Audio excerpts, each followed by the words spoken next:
क्या आप मूवी को लाइक कर सकते हैं? मूवी के स्टार्ट में हमें बताया जाता है जापान की एक मिथिकल रानी के बारे में। उस रानी के पास जिंदगी और मौत देने की पावर थी।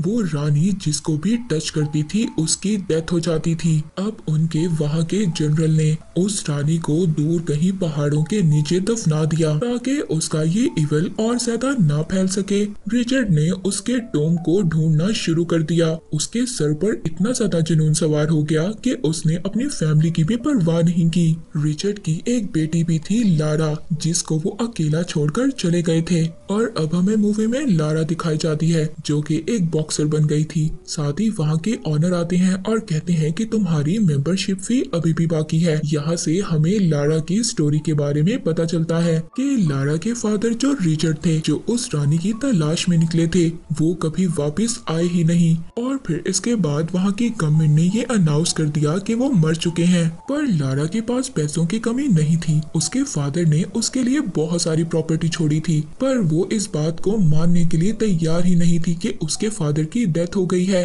उसके फादर की बिजनेस पार्टनर भी बार बार उसको समझाती थी, मगर फिर भी लारा प्रॉपर्टी के पेपर साइन करने से इनकार कर देती है। उसको अभी भी ये उम्मीद थी कि उसके फादर जिंदा है। लास्ट में उसके फादर की बिजनेस पार्टनर उसको साइन करने के लिए मना लेती हैं। अगर वो ऐसा ना करती तो उसकी सारी प्रॉपर्टी ऑक्शन में चली जाती। साथ ही साथ जब वो पेपर साइन कर रही थी तो उसको ये भी पता चलता है कि उसके फादर ने उसके लिए एक जापानीज पजल भी छोड़ा था। उस पजल को सॉल्व करने के बाद उस पजल में से उसको एक सीक्रेट नोट भी मिलता है। और जब वो ये नोट पढ़ती है तो वो फौरन से अपने माइंड को चलाती है और उस जगह पर चली जाती है। वो एड्रेस इसके फादर के टोम का था। अब जब वो वहाँ पर जाती है, अपने फादर के नेम के फर्स्ट लेटर को जब वो दबाती है और जो उसको की मिली थी उससे ओपन करती है, तो साथ ही वहाँ पर एक केव का डोर ओपन हो जाता है। वहाँ पर जाकर उसको पता चलता है कि उसके फादर अपना ज्यादातर टाइम कहाँ पर गुजारा करते थे। वहीं पर लारा को एक कैमरा भी मिलता है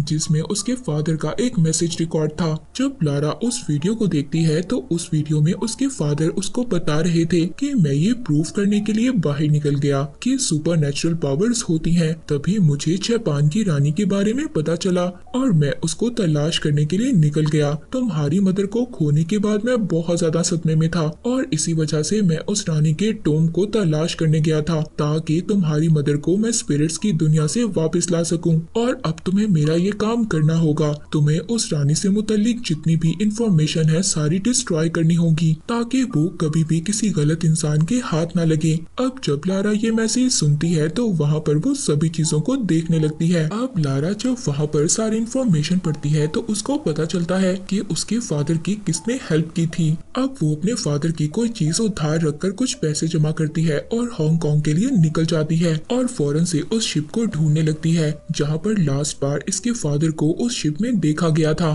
पर तभी जब लारा वो शिप ढूंढ रही थी तो वहाँ पर कुछ चोर आ जाते हैं, उसका बैग चुरा कर भाग जाते हैं। पर उन चोरों ने गलत लड़की से बैग चुरा लिया था। लारा उन चोरों का पीछा करती है, उनको अपनी बॉक्सिंग स्किल से हरा देती है और अपना बैग वापस करने पर मजबूर कर देती है। पर अब लारा को वो शिप भी मिल गया था। उस शिप के ऑनर से जब लारा बात करती है तो उस शिप का ऑनर बताता है कि मेरे फादर ने तुम्हारे फादर की हेल्प की थी, मगर मेरे फादर भी तुम्हारे फादर की हेल्प करने के बाद कभी भी नहीं वापस आए। मुझे नहीं पता वो जिंदा है या मर गए। अब लारा उस शिप के ऑनर को कहती है कि हम दोनों मिलकर अपने फादर्स को ढूंढ सकते हैं, क्योंकि लारा को अपने फादर की इंफॉर्मेशन से उस आइलैंड का पता चल गया था। मगर लारा को ये नहीं पता था कि वो आइलैंड कितना ज्यादा खतरनाक है, इसीलिए वो ऑनर वहाँ पर जाने से मना कर देता है। पर जब लारा उस ऑनर को थोड़े से पैसों का लालच देती है, उस ऑनर पर आगे ही बहुत सारा कर्ज था। जब वो थोड़े से पैसे देखता है तो वो भी लारा की हेल्प करने के लिए तैयार हो जाता है।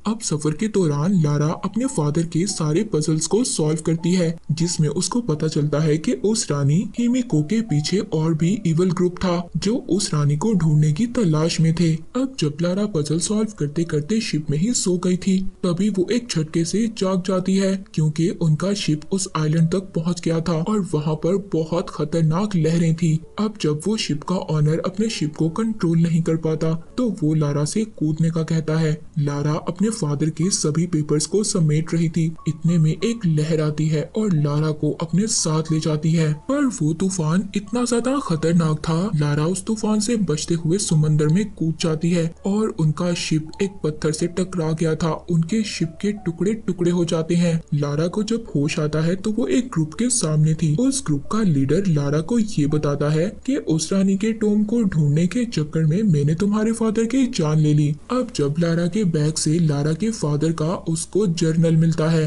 अब वो लोग लारा को भी लेबर बना लेते हैं और हिमिको के एड्रेस की तरफ निकल पड़ते हैं। वहाँ पर शिप का ऑनर भी था, वो लारा की हेल्प करता है, लारा को भागने का कहता है। तभी लारा जब भाग रही थी तो भागते भागते वो तेज पानी की लहर में डूब जाती है। लारा इससे पहले डूब जाती, वहाँ पर एक क्रैश प्लेन मिलता है, वो उसको पकड़ लेती है, पर वो बेचारी वहाँ पर क्या करती, उसके वजन से वो प्लेन टूटने लगता है। लारा थोड़ी सी हिम्मत दिखाती है, वो तेज भागती है और उस प्लेन के मेन पार्ट को पकड़ लेती है। वो बेचारी थोड़ा सा सांस लेती, इससे पहले वो प्लेन सारे का सारा टूटकर नीचे गिर जाता है। तभी लारा को उस प्लेन से एक पैराशूट मिलता है, वो पैराशूट ओपन करती है और जंगल में क्रैश लैंडिंग करती है। रात हो गई थी, उसको जंगल में कोई भी नजर नहीं आता जो उसकी हेल्प करता। तभी एक आदमी उसको देखकर भाग जाता है। लारा जब उसका पीछा करती है तो ये आदमी कोई और नहीं बल्कि उसके फादर थे। लारा के फादर अपनी बेटी को इतने सालों बाद देखकर बहुत ज्यादा खुश होते हैं, उनकी आंखों से आंसू आ रहे थे। पर जब सुबह होती है तो लारा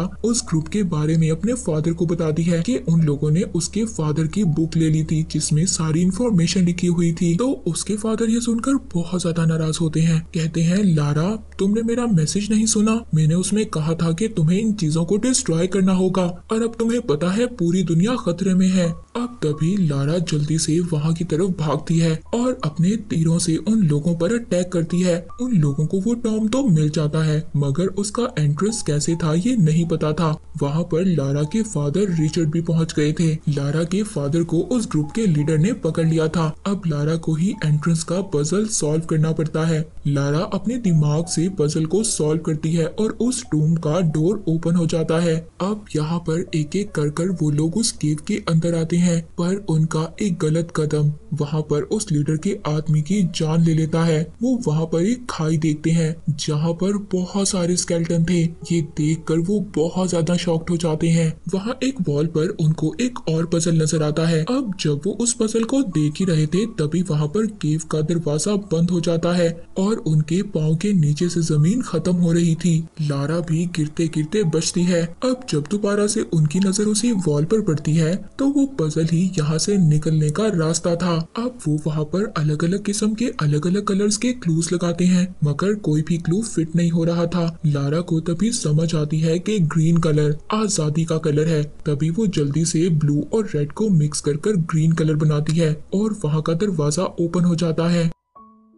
वो दरवाजा खुलने के बाद इनको उस रानी का टूम नजर आता है। अब जब वो उसके टूम को ओपन करते हैं वो रानी एक नॉर्मल इंसान नजर आ रही थी, पर देखते देखते वो एक स्केलेटन में बदल जाती है। जब वहाँ पर उस लीडर का एक साथी उस रानी को उठा रहा था तभी उसके हाथ पर इन्फेक्शन हो जाता है और एक दर्दनाक इन्फेक्शन से वो चीख कर मर जाता है। अब लारा जब उन्हीं सभी पजल्स और वहाँ की पेंटिंग्स को देखती है तो उसको समझ आता है कि ये रानी कोई जादूगरनी नहीं थी बल्कि इसको तो कोई इन्फेक्शन हो गया था और यही वजह थी कि ये रानी जिसको भी हाथ लगाती थी वो मर जाता था और उसने अपने मन से खुद को सेक्रीफाइस किया। वो ये नहीं चाहती थी कि उसकी वजह से पूरी दुनिया खत्म हो जाती। रिचर्ड और लारा उस लीडर को मना करती हैं कि इसको यहाँ से हमें नहीं ले जाना चाहिए, पर वो लीडर उनकी कोई भी बात नहीं मानता और उस रानी की एक उंगली काट कर अपने पास रख लेता है। अब वो लीडर तो उस रानी की एक उंगली ले गया था, पर तभी वहाँ पर रानी के वॉरियर्स आ जाते हैं। वो लारा पर अटैक करते हैं, पर अब एक वॉरियर के टच करने से लारा के फादर रिचर्ड को इन्फेक्शन हो गया था। लारा जब अपने फादर के पास आती है तो उसके फादर उसको समझाते हैं कि हम में से यहाँ पर एक को रहकर इस टोम को डिस्ट्रॉय करना होगा ताकि कोई भी दोबारा इस टोम को ढूंढ ना सके। और वैसे भी बेटा अब मैं नहीं बच सकता, तुम्हें मुझे यहाँ पर छोड़कर जाना होगा। लारा जब ये सुनती है जिसको इतने सालों बाद उसके फादर मिले थे। वो बहुत ज्यादा टूट जाती है और बहुत ज्यादा रोती है, पर अब वो अपने फादर को आखिरी गुड बाय कहती है और वहाँ से उस लीडर वोगल को ढूंढने लगती है। लारा को वो लीडर मिल जाता है। लारा उसकी खूब पिटाई करती है, पर वो लीडर लारा को भी मार रहा था। वो लीडर जो रानी की फिंगर लाया था। लारा उस उंगली को उस लीडर के मुंह में डालकर उन्हीं स्केलेटन के दरमियान में उसको फेंक देती है। तभी वहाँ पर टॉम भी ब्लास्ट हो जाता है। लारा तेज भागती है और वो अपनी स्पीड से एग्जिट डोर की तरफ आ गई थी, पर तभी वो वहाँ पर फंस जाती है। उसकी ये लक थी कि वहाँ पर वही शिप का ऑनर था, वो उसको बचा लेता है। वहाँ पर एक हेलीकॉप्टर भी आ गया था। अब उस हेलीकॉप्टर को हाईजैक करने के बाद सभी लोग बिल्कुल ठीक उस आइलैंड से बाहर आ जाते हैं। अब लारा को हमें लंदन दिखाया जाता है, जहाँ पर उसने अपने फादर की सारी प्रॉपर्टी को एक्सेप्ट कर लिया था। अब जब लारा वहाँ पर अपनी कंपनीज की लिस्ट को देख रही थी, तभी उसको पता चलता है एक ऐसी कंपनी के बारे में जो सुपर नेचुरल आर्टिफिक्स को हासिल कर दुनिया पर कब्जा करना चाहती थी। और वो कंपनी की ऑनर कोई और नहीं बल्कि वो ही लेडी थी जो इसके फादर की बिजनेस पार्टनर थी, जिसको हमने मूवी के स्टार्ट में देखा। उस बिजनेस पार्टनर एना का ये काम था लारा को बिजनेस की बातों में उलझाए रखना, ताकि वो इसके काम में ना आ सके। और अब जब लारा को सब कुछ पता चल गया था, तो वो ये डिसाइड करती है कि वो इनका मुकाबला करेगी और ऐसा कभी भी नहीं होने देगी। और इसी के साथ ये मूवी